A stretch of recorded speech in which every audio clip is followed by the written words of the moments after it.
Students empowered to independency who produce Voices of Hope thank MEMIC for sponsoring this important program.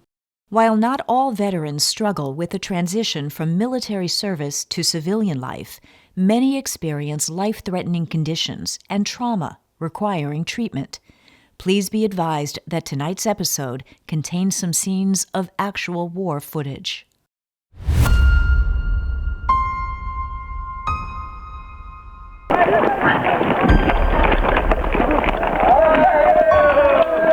But I didn't truly realize the level of trauma and the exposure to trauma that combat produces until I went there. And you just don't know. Literally, people are trying to kill you every day.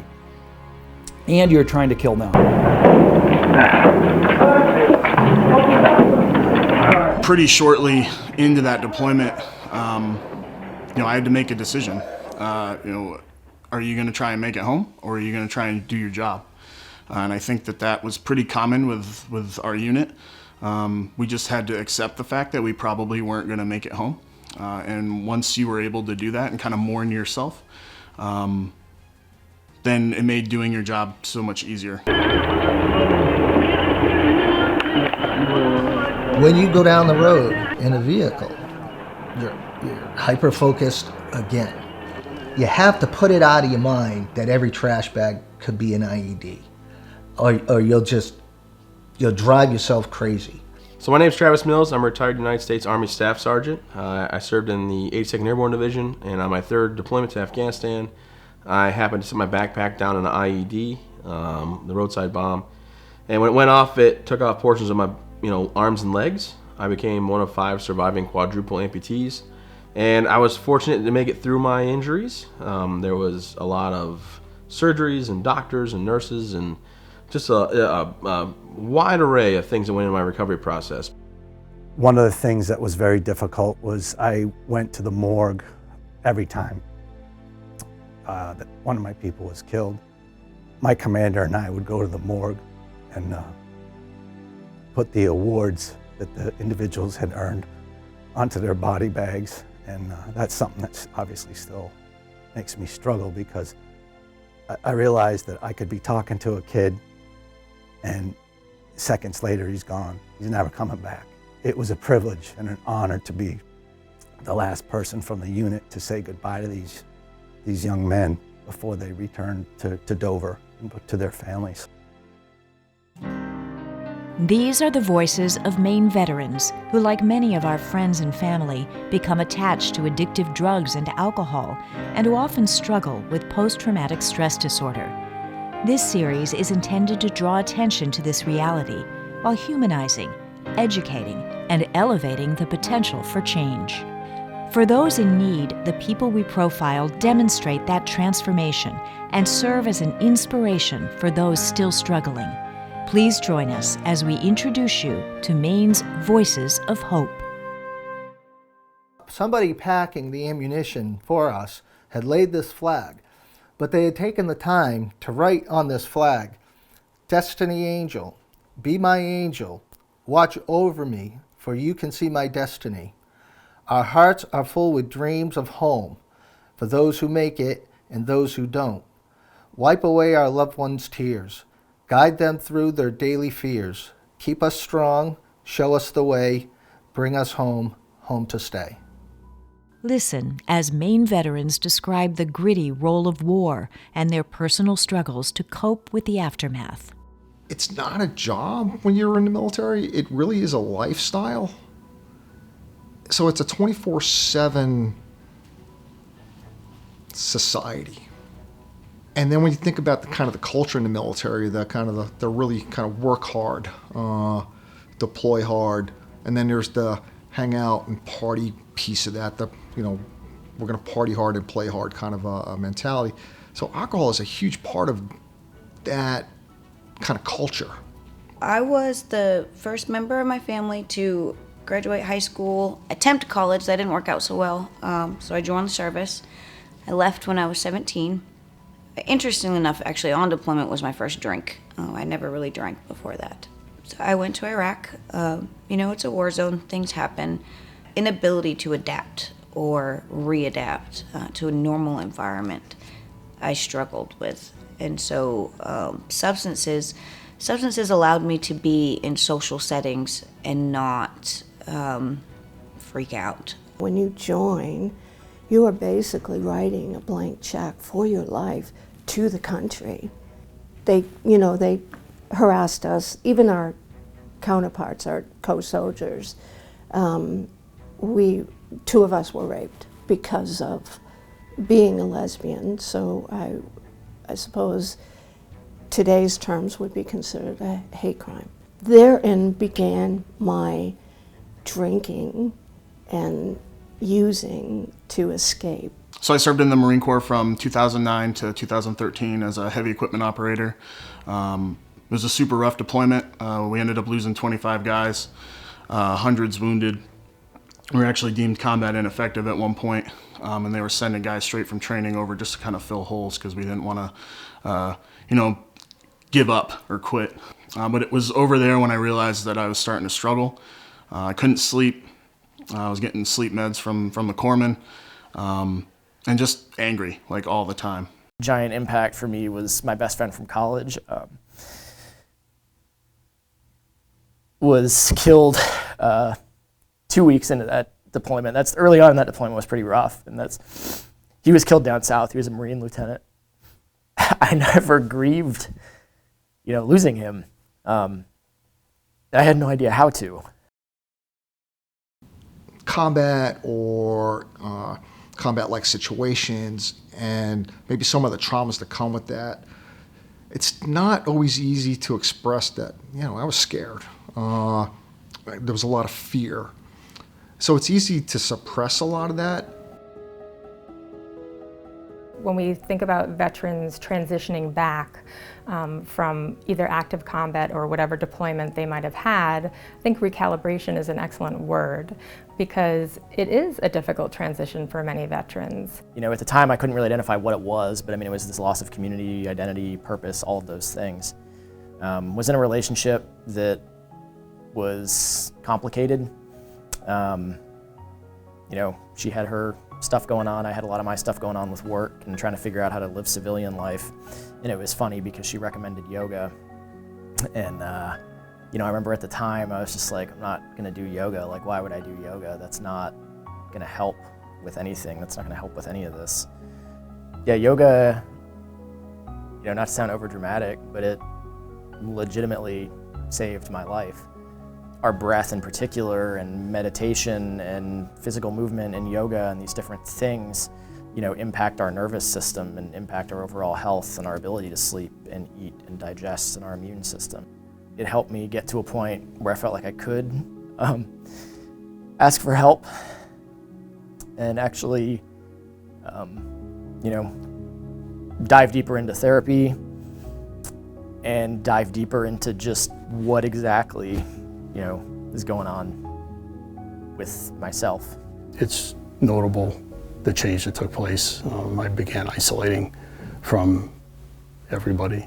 I depersonalized my relationships with my coworkers, with my friends, with my family. Unfortunately, as I look back during that period of time, while it served me in my career, I lost a great portion of my life. I would be in a room with family functions and things and not have a clue what was going on because I was so in my own head. And that was the only thing that was important to me at that time. I wasn't, when you ask, how did I reintegrate? Well, I didn't, because I intentionally avoided it. And I look back now and I did that because I was afraid of who I'd become. I was afraid that the things that I had done on the battlefield made me, I look back and I kind of looked at myself as an animal, like a savage.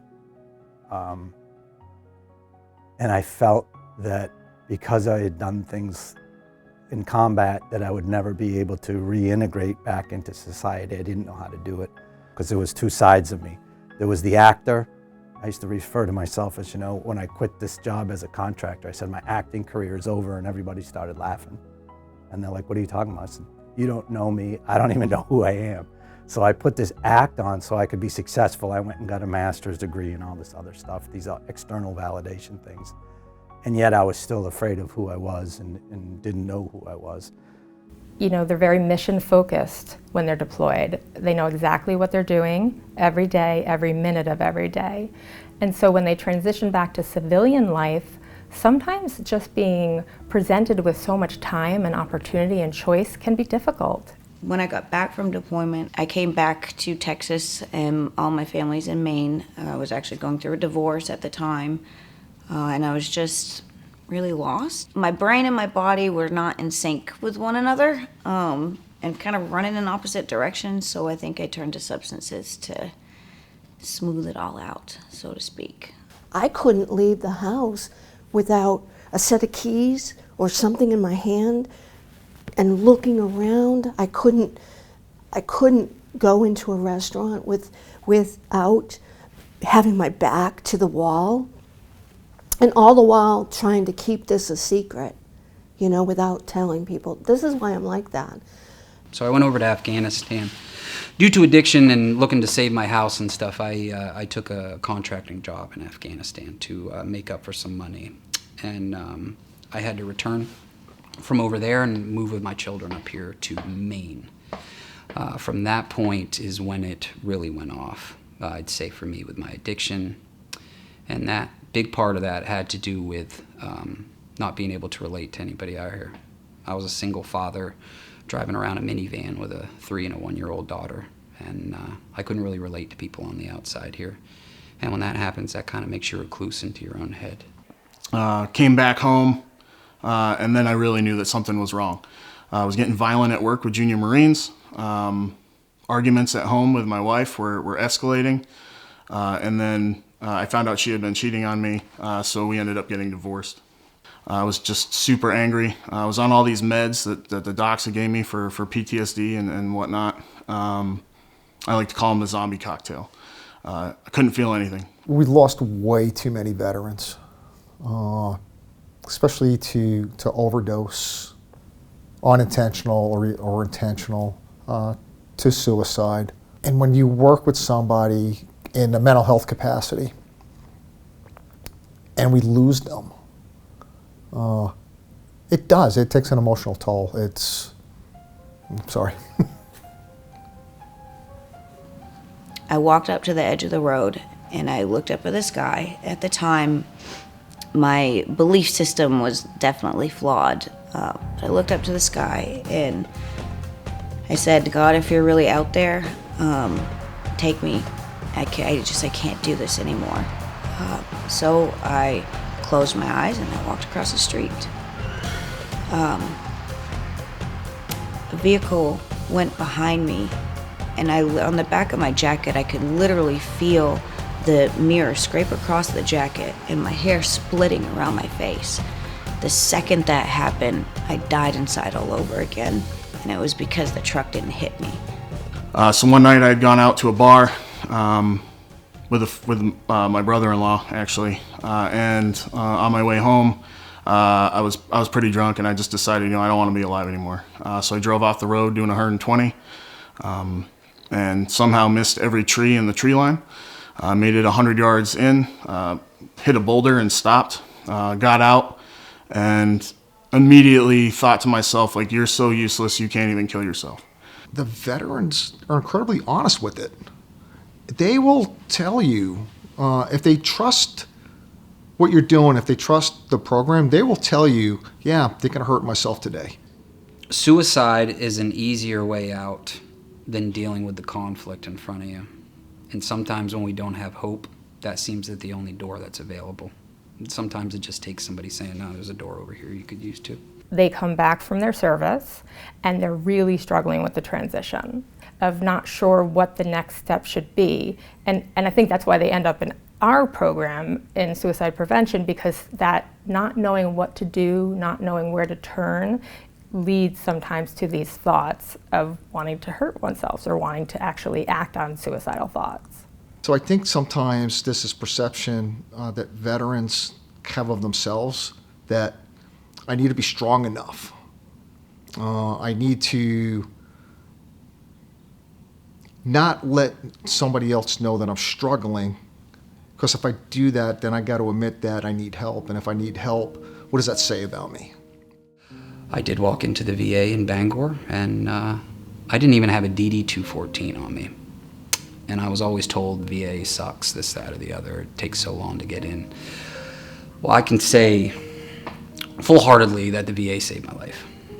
Because I walked into the clinic that day, and I was at about a 9, and the guy said, "You look like you need help, brother, sit down." And I said, "I don't even have a DD-214 form to show my military career." And he told me to take a seat. And I think if he probably would have said, "You got to go do this, that, or the other on the computer," and I would have walked out that door, I don't know if I'd be here today. The VA has put a lot of time and energy into it, into helping us. And I am eternally grateful for it. I would probably be dead if it weren't for this group. And I know that sounds dramatic, but if you look at the statistics, there are so many soldiers out there, ex-soldiers, veterans, that are homeless, that have died via overdose, suicide. It's a pandemic out there. Collectively, what we really do well at VA Maine is our ability to assist veterans through levels of care.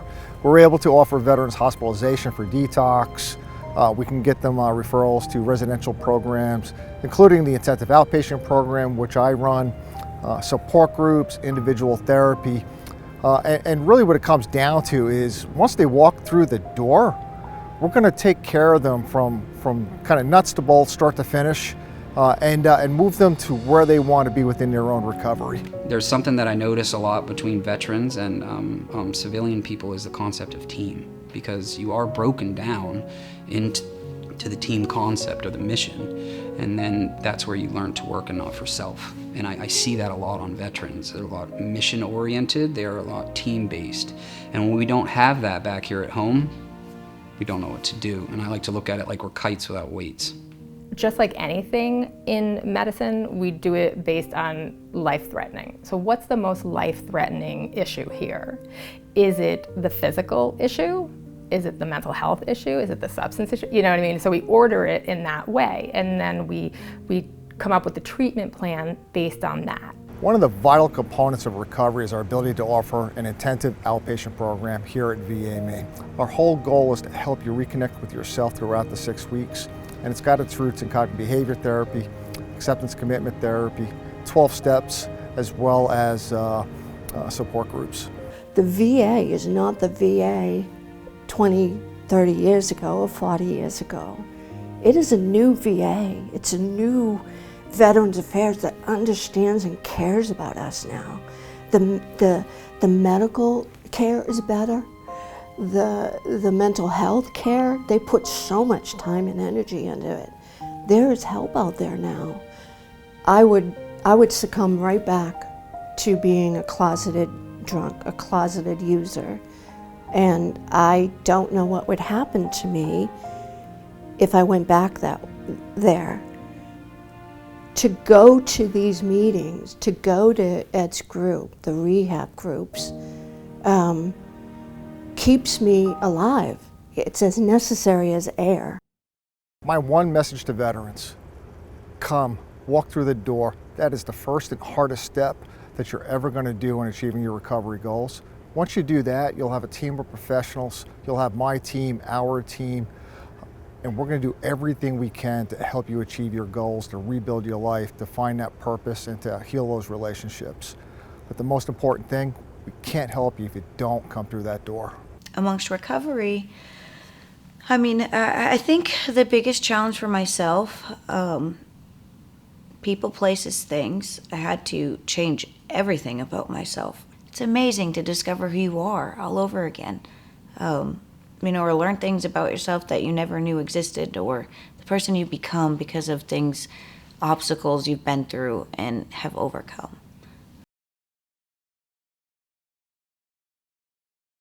So I start from very humble beginnings. My mother dropped out of school in 8th grade. She had her first child when she was 15. She had four children before she was 24. My father obtained his GED at Thomason State Prison.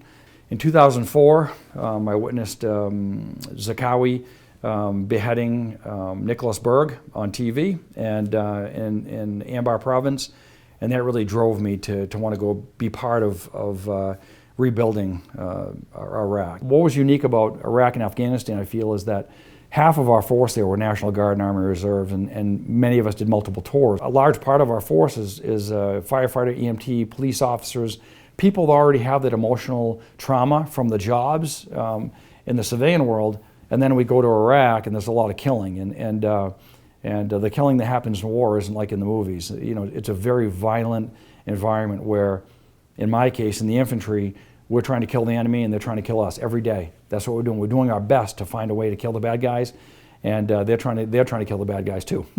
All depends what side you're on, right? And we did a lot of that. And so when I came back from Iraq, I was still in that hypervigilant state. I found that the trauma that I was exposed to, and not just exposed to, but the trauma that I delivered on others, made me quick to anger and maybe quick to emotion. And so when I'd open up those files of the traumatic events that I had witnessed and imposed on others, it made me very emotional. And when I first come back for the first few years, I couldn't speak of Iraq really without becoming emotional. And even to this day, 17 years later, I still am emotional sometimes when I think about the events that occurred there. As a result of my anger, I think, and as my emotion. And so I went to Togus Veterans Administration, and I got some help. I did some outpatient work, about 16 weeks of it. And my counselor and I would sit in a darkened room with a recorder between my legs, and he'd have me recount events that happened there that were particularly traumatic. And when I first started, I wasn't able to do much of it without breaking down. I mean, 10 seconds into it. And I was doing the first person. I would say things like, Bulldog 7, this is Razor over. Go ahead, Razor. And so the radio transmissions and, what are you feeling? Dirt in my teeth, dehydrated, headache, diesel smell, the diesel engines, those sorts of things. And over time, it diminished. As Sheriff Liberty, as Warden Liberty, as Commissioner Liberty, as Command Sergeant Major Liberty, Bronze Star, Fallujah, infantry guy, if I can say, hey, I need help, and recognize I need help, you can too. And I'm here to tell you that it's not dishonorable, it's not disgraceful to admit that you need some assistance, and you deserve it, your family deserves it, and there's a way back. And it takes some time to do that. In Maine, it's not just the VA reaching out to help veterans. Some veterans do wind up in prison. But even when the walls close in, there is still hope. It's important for us to identify, what brought people to prison, and often with veterans, it has, a direct correlation to their service and post-traumatic stress, and that can sometimes result in, self-medication, some anger maybe that may have brought them to incarceration. So we try to work with them as we do with all of our residents, and so we create a veterans pod. In the pod, they also have the America Vet Dogs. And the America Vet Dogs are really important for not only the dogs to train for release to veterans on the outside, but I find it's very therapeutic for the handlers also. And the Vietnam veterans coach and mentor the Iraq and Afghanistan veterans, and that mentorship, that co-location has been very helpful in the therapeutic process for those veterans. If somebody does become involved and you're a veteran and you're involved in the criminal justice system, you can go to the Kennebec County Jail for the short term. If you do get state time, you can go to the Maine State Prison, and you can get that continuity of care, so we make sure we take care of our veterans from the moment of arrest to the transfer out of the system, and then we give a warm handoff to, we have an organization here in the state of Maine called the Maine Military Community Network. All of the people that are doing veteran services, all of the well-meaning organizations fall under that umbrella, and we all work together to make sure we have a warm handoff. This person can get housing, treatment, get some VA assistance if they're eligible for that, and that's worked very, very well to help these individuals to transition back from combat and back into the community. Because I am serving a life sentence, I serve as a peer reentry facilitator. When I got out of the military and when I left my house, from my parents' house, I failed to transition into adult society twice. And that failure to transition into independence is what led to me serving a life sentence. And I want to help people make sure when they're transitioning into society from here, they don't fail to transition as well. The wraparound services that happen immediately upon arrest, they're referred to the Veterans Court. All the way through the journey, they're surrounded by other veterans. the district attorney, the judges, they all have a greater understanding and have been deliberate in saying, we recognize your service has resulted in the damage to you and to the resulting behavior. I can say to the Veterans Pod, I understand. I had issues also, but there's a way out. And the way out is counseling, mentorship, brotherhood, all of that stuff that we missed from our active duty service. One of the best things for me since I've been here is in this pod, and it's raising dogs, service dogs. And it's a way of completing service. Well, I was still in the National Guard when my crime happened, so I didn't finish. This is, to me, a way of finishing. I'm producing a tool. The dogs are essentially tools that help people and maybe even save a life. Somebody having a bad day with PTSD, they think about killing themselves, because a lot of veterans do. They'll look at that dog wagging its tail and change their mind. Don't fall into that, as I did as a drill sergeant, telling you, don't contaminate my Army with your weakness. Suck it up, drive on, I don't want to hear you complaining. That whole mentality, that works very well in combat and in peacetime in the military. That doesn't work well when you transition back into the community. The work that we do is difficult, trauma producing, and will leave you emotionally scarred if you don't take care of it. And I'm here to tell you that there's light at the end of the tunnel. If you get help, life will be much better for you. The bond between a dog and a soldier is deeper than most. This relationship is one of immeasurable healing and love. Mission Dogs seeks to be of service to all Maine veterans in need. Get off the counter. Sit. You know better. Just smile over there. So I've always been an athlete. I think I started about the same time that I could walk and learn to run and stuff like that. I started in soccer as a little kid. I played middle school field hockey and then high school varsity field hockey, and then I got a field hockey scholarship to college. I've always been one that goes 100% to whatever the goal is. And so, I joined the military. I didn't want to be just in the military. I wanted to excel at it. My whole family is Navy and Marine, so of course there's a good rivalry with me going Army. I was living in New York at the time at Long Island University when the attacks on September 11th happened. A lot of people I knew joined because of that. A lot of the people that I'm still in touch with from the service, we all joined for that same reason. I joined the Army in October 2004, right after college. I joined the delayed entry program and then left immediately after graduation.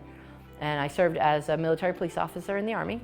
So I was overseas on peacekeeping missions, and unfortunately I was injured in the line of duty working with the local population where we were. So I suffered multiple fractures, my skull and my cheekbones, my nose, my jaw, and then also got a spinal cord injury. I got stabbed in the back. So I have an incomplete spinal cord injury that ultimately led to losing both legs. I also crushed my left arm and lost a few fingers on that hand and some range of motion and things there.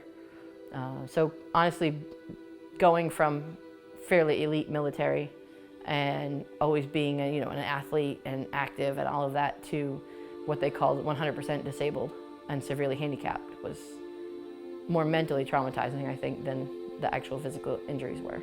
Something I never really considered about getting hurt.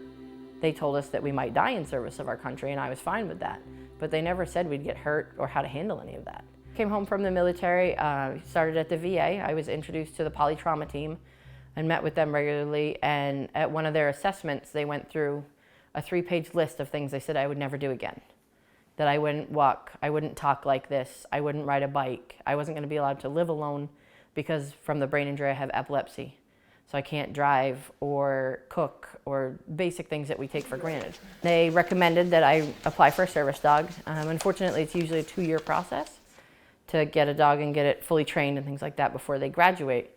So I was paired with Moxie, I think in 2009. Moxie was absolutely my inspiration for dog training, for service dogs, for providing these dogs to veterans and other people in need. I spent 4 years in the Army, almost 5. I did 2 tours in Afghanistan. PTSD kind of weighed me down and started weighing down on me very heavily. I started using drinking to self-medicate. 3-4 years ago, I thought I was going to be dead. I thought there was no way I was going to be able to get my life back on track because all the steps that I was taking were just, they were hard. It was like I was doing everything for the first time. Just getting out, I guess, it was the big thing for me. I was very, very sheltered, so When I started this program, it kind of jump-started my life again, and I was able to kind of go back to who I was before I was weighed down by PTSD. We came home and it was like, go home, thank you for your service. And we didn't have the greatest welcomings. And we just left and got out of our uniforms and we went about our lives, or tried to. And this is the kind of place Mission Working Dogs is. I mean, they open their arms to you, and they're there with you all the time. And when you graduate from here with your dog, they've got your back. We tailor the dog to them and their disabilities. So some of them need more balance work. Some of them, it's PTSD skills, like front where they block in front of them, or block where they block from behind so that you can't approach too close. I know a lot of us aren't huge fans of people sneaking up behind us. The dogs are also trained to nudge you and alert you that someone is coming. We have them trained to fetch and retrieve a number of things. Even if the person doesn't necessarily need it right now, if we know they're aging, say Archie for example, his dog is trained on fetching skills too, so that if he accidentally drops the leash, she won't run off, she'll pick it up and hand it back to him. You know, skills like that, skills like fetching your medicine, fetching a water out of the fridge, anything you drop, opening and closing the doors, answering the door. You know, my dog's at my house, if I know someone's coming and they ring the doorbell, my dog can go and open that door for them. You know, stuff so that if my legs hurt or I don't have my prosthetics on at that moment, the dog can fill in for me. They'll stay here in the cabin for 2 weeks and learn how to use the dog and bond with the dog, and then take classes in here in the training center. And then they'll have to take practical tests together to prove that they're a bonded team, both for the public access test and restaurant training to graduate. I don't think I would have had the opportunities that I've had the last, year or so if it wasn't for this program. Mission Working Dogs is a godsend. It's a gift from heaven. She's my hero and my angel. I told her at graduation, you're my angel. Are you going to be a future working dog? You could. What do you think?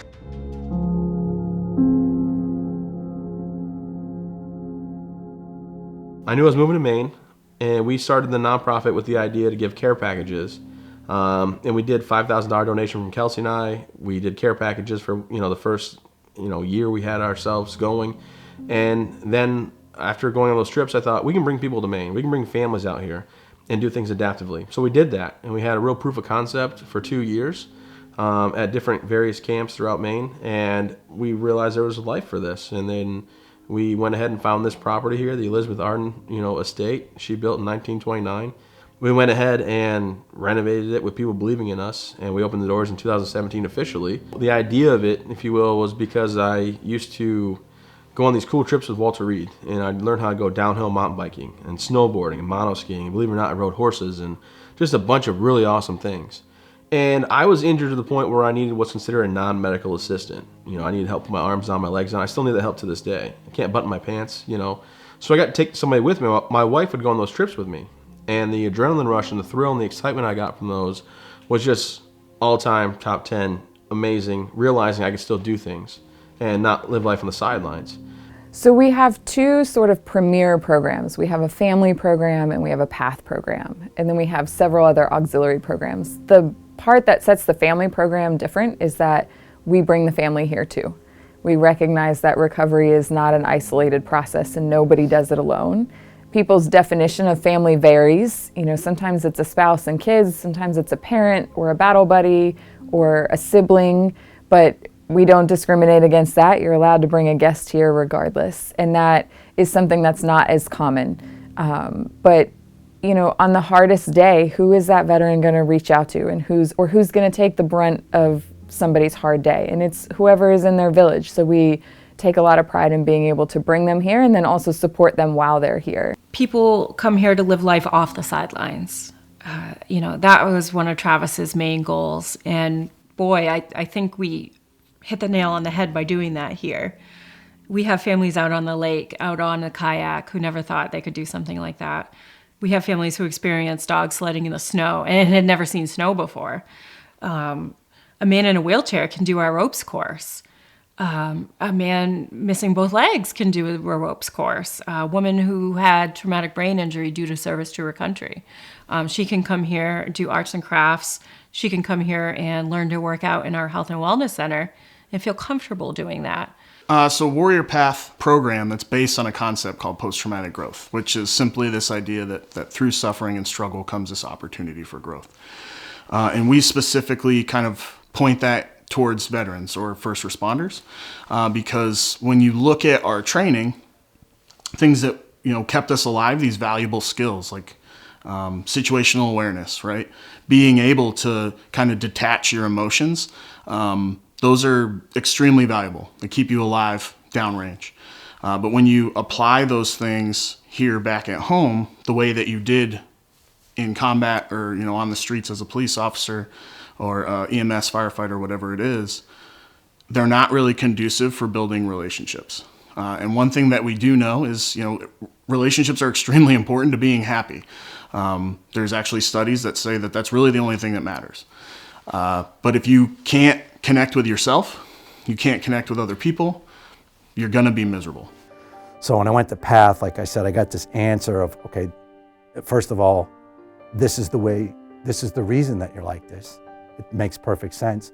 And secondly, there's everyone out there that's had trauma is like me, just nobody's talking about it. So then I was like, well, so I wasn't the only actor, it turned out, and that alleviated a huge thing. So with that gone, then I started to get educated about what post-traumatic growth is. And I don't want to be labeled by, because you get sympathy. Oh, I'm a combat veteran, people feel sorry for you. I didn't ever want that. I wanted to just live a life of meaning because I had witnessed so much sacrifice and experienced so many things that it made no sense that my life would not be of value. So I got this education about post-traumatic growth, and then that led me to be able to, the most rewarding part of my life, which I'm having now, exceptional relationships with people that I never would have had before. The connection that I have with these PATH guides, we talk about things that even I wouldn't talk about with guys that I was in combat with. My relationship with my wife, my sisters, and then the students. This is I would say, probably the most profound act of service I've ever had, is to serve as a PATH guide and to have someone come up to me and say, something that you said kept me from killing myself. Oftentimes we talk about emotions and feelings, and that's not a subject that the warrior community is really comfortable with. But the reality of it is, and we tell them, human beings, you have emotions for a reason, as a part of your function, right? In order to express and get out some of this stuff that you're holding back, right? That's why you have these feelings. Don't hold them back, don't repress them. We were trained to repress them from a young age. When a lot of times in our childhood and then through our service, you have to keep it together. You can't show weakness. Well, the reality of it is, it's not showing weakness, it's being human. These three things can decide where you are living your life, right? Are you sad? You're living in the past, right? Because we're sad about grief, some kind of loss. And it doesn't necessarily have to be a person, it could be identity, it could be a job, it could be whatever. Are you afraid? Then you're in the future, right? Anxiety. You're afraid that something that's happened in the past is gonna happen again, right? Or you can experience joy, which is in the present. And the present is the only place where change is possible, right? We can't change the past and we can't control the future. So we need to be able to focus and live in the present. We teach breathing and grounding exercises to help people come back to the present. PATH isn't about removing struggle from our lives. It's about being able to struggle well. I know that what I do every month, I give people the skills that they need to be better. Whether or not they take that, that's not on me. You can lead a horse to water, as they say. But it's my purpose, that's why I'm here. You are just as deserving. You cannot help others until you can help yourself, until you love yourself, until you are living a productive life where you were learning, where you're still struggling, but you're struggling well. This is training for you to help others. And if you're already in that field, you're already privy to wanting to serve. This is a way to help you to continue to serve. That's what this place is all about. It doesn't matter if you have one arm, one leg, if you have a TBI, or if you've got If you're in a wheelchair, we'll get you up on the ropes course. If you want to stroll the grounds, we'll get you a track chair and you can stroll the grounds with your family. We'll make anything happen here. All right, guys, ready? Just like Travis Mills, other Maine veterans are finding ways to make a difference with their own unique programs. I ended up having to, after about 5 years of kind of shutting myself off up here, that I couldn't relate to anybody, and almost checking out at 32 years old. I had to get rushed into the hospital, and I was needing to give 4 pints of blood for gastro bleeding inside.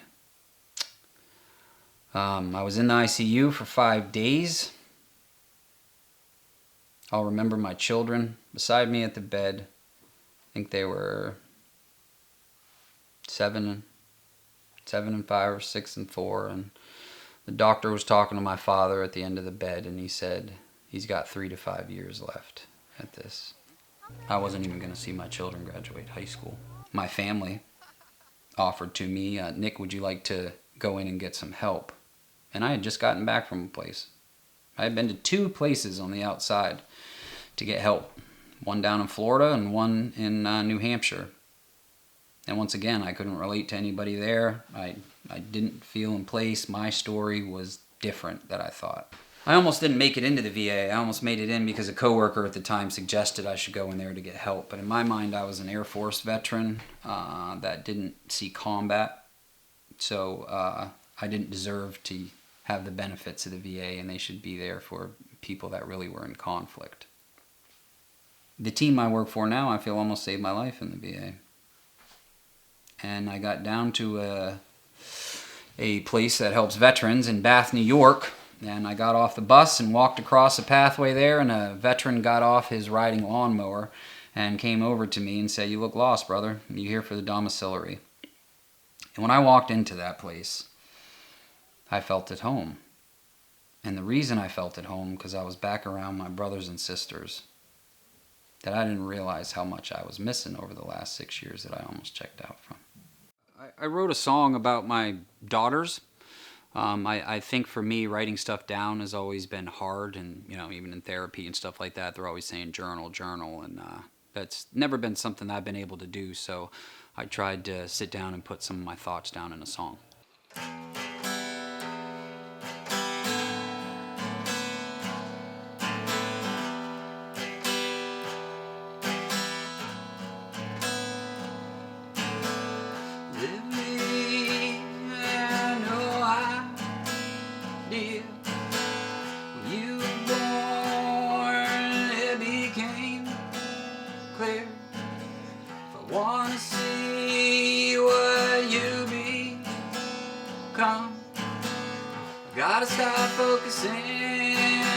These groups, like let's just say the guitar, you say you want to learn to play the guitar, but when you say you want to learn to play the guitar, that in turn is giving you something to focus your mind on to get you out of here, because I know I don't like being alone up here. This guy comes up with some crazy thoughts. So you get your mind out of that, and then it gets you playing. Like this afternoon, we're going to be going to a guitar jam get-together. So it's like-minded people, but that in turn gets you friends, gets you part of something, gives you purpose.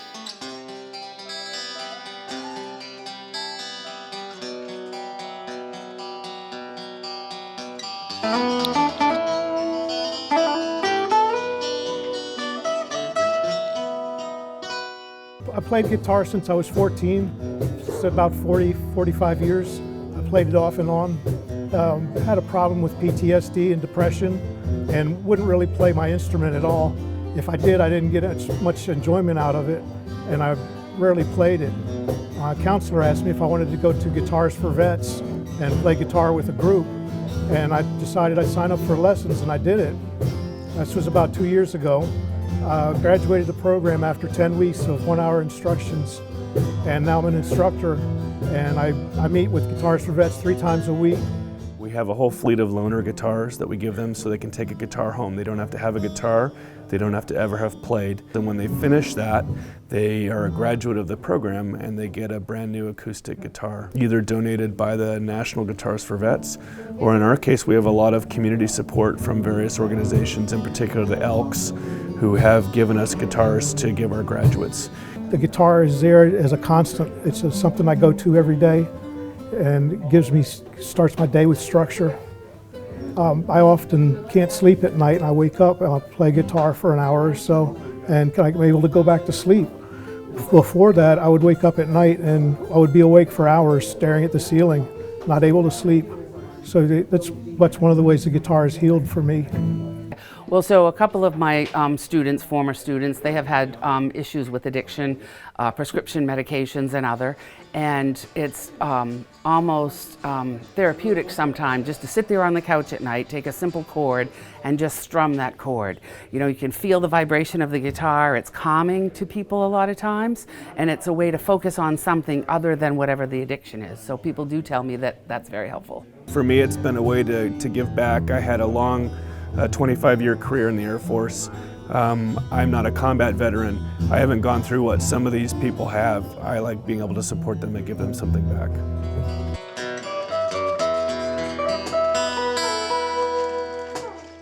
Yeah! Very nice. That was awesome. That was cool.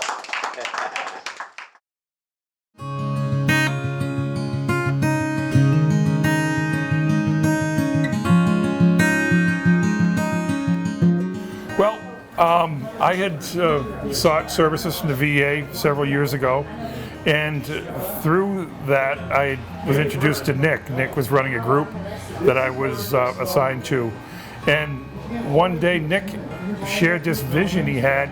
He was reluctant, and he said, I got this idea, and we got to talking about it, and he said he wanted to start a pen making group. I'd never heard of it. I actually laughed. I laughed quite heartily about it. It was about 2.5 years ago when it comes to this group.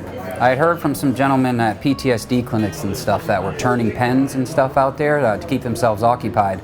And I thought with our long winters and stuff that we have up here, it almost sounded like a great outlet for our veterans up here to keep themselves occupied. I just happen to have a lot of tools and a lot of space to do that, and I was very welcome, very appreciative to open my home up to veterans to do this.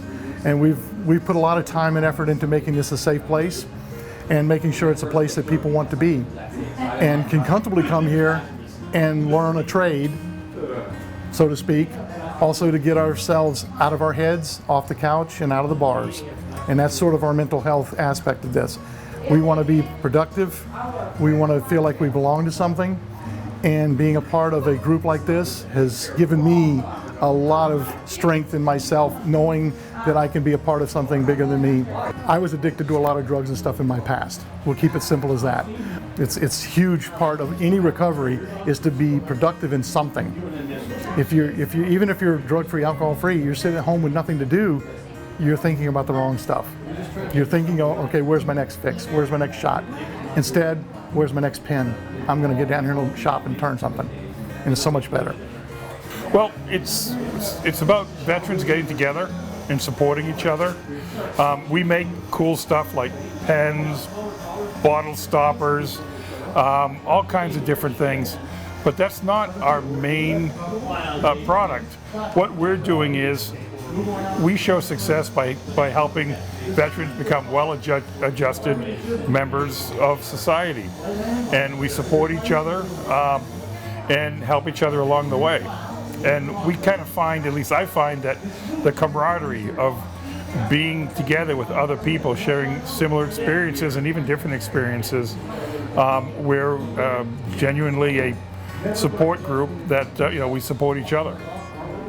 Well, I think the beauty of this group and why it is so awesome and empowering is that we don't know where it's going yet, but the vision is enough people are seeing it now and jumping on board with it that I see this coming into something bigger. One of our vets come into this group, and he might have been here before me, actually, I'm not sure, I think he was.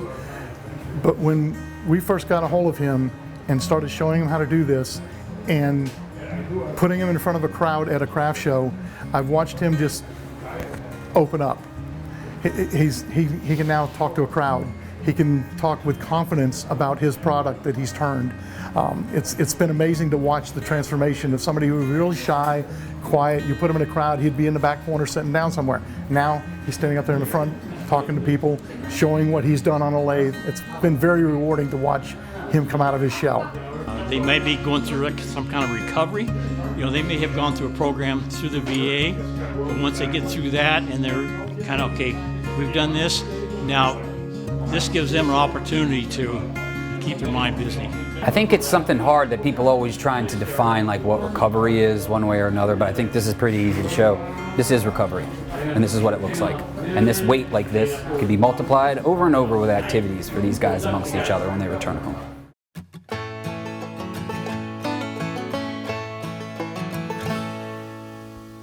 Other organizations in Maine try to help keep veterans from being isolated and to live a healthier life. One of them is called VAST.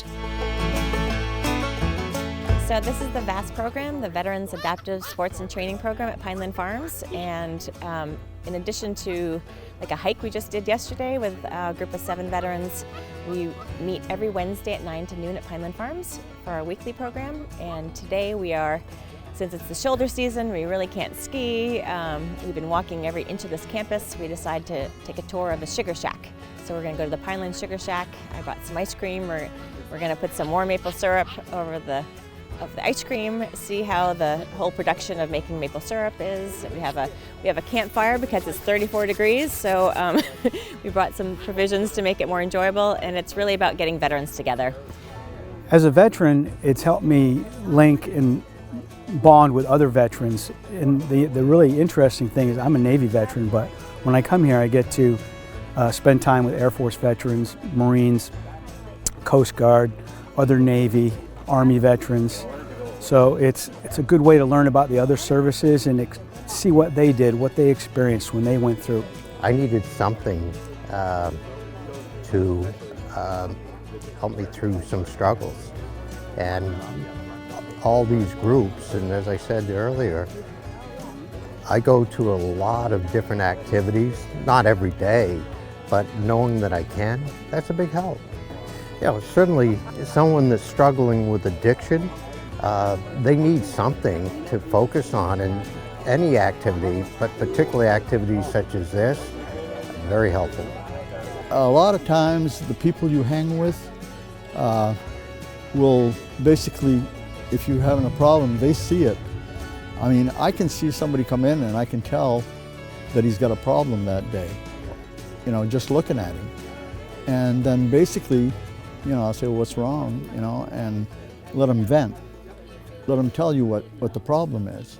And usually, if somebody's, you know, dealing with addiction and stuff, it basically gets their mind off that for a while. A great program, and it's very important in a lot of the lives of the veterans that come here. You know, we're an adaptive sports and training program, but the bigger part is the social part that gets the veterans out of their homes and out of their heads and into their bodies, and moving around and talking to other veterans. The other big part, I think, is just getting outside. When you're outside, it just lifts your spirits. You get the fresh air, you get the sunshine, and a lot of our activities are outside. The other important part of the VAST program is that some of our veterans certainly struggle with addictions, and VAST allows you to come here and talk to other veterans who may be suffering similar addictions that you have, and you can learn different coping mechanisms and strategies, and might find other resources that'll help you address some of the issues you might be having with addiction. And I know Christina's done a great job at linking this program with other programs in the area so that our veterans feel like they have a much larger resources available to them for support for things that might be troubling them mentally or physically.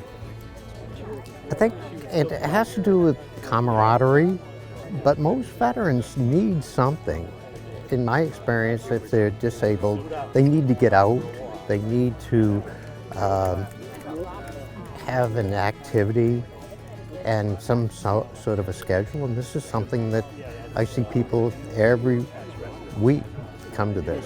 Veterans can come, you know, once a year, they can come every single week. Some veterans we don't see for the winter, we don't see for the summer, and it's just that camaraderie, welcoming fellow veterans.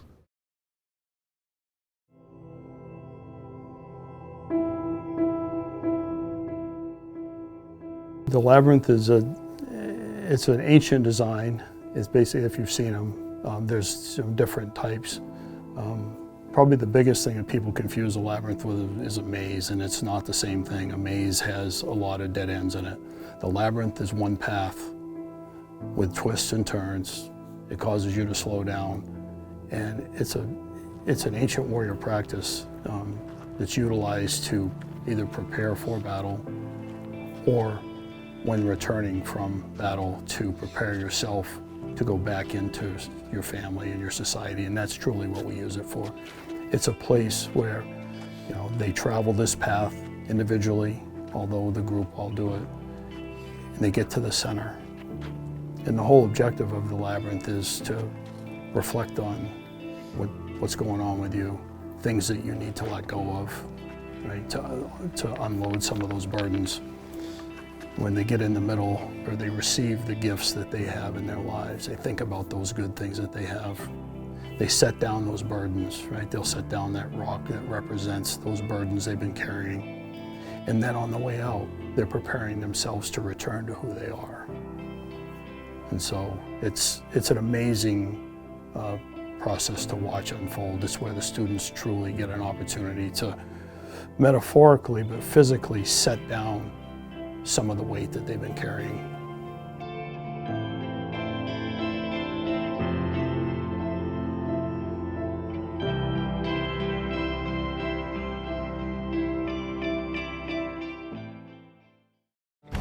If I get lost, please come and find me. Send a sparrow to remind me. Put a soft word behind me to take away the gloom.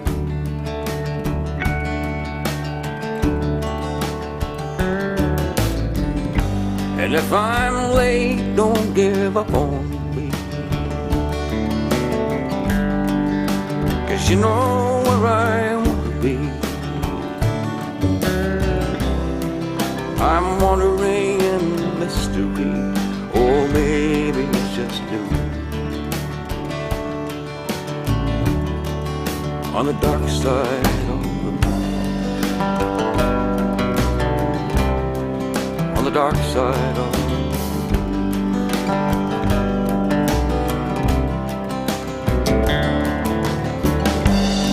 And if my thoughts do not come clearly, and if you find that you can't hear me,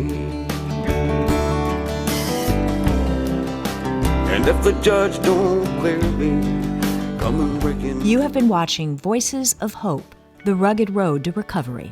To our veterans and first responders, thank you for your service. For more information or to watch additional episodes, go to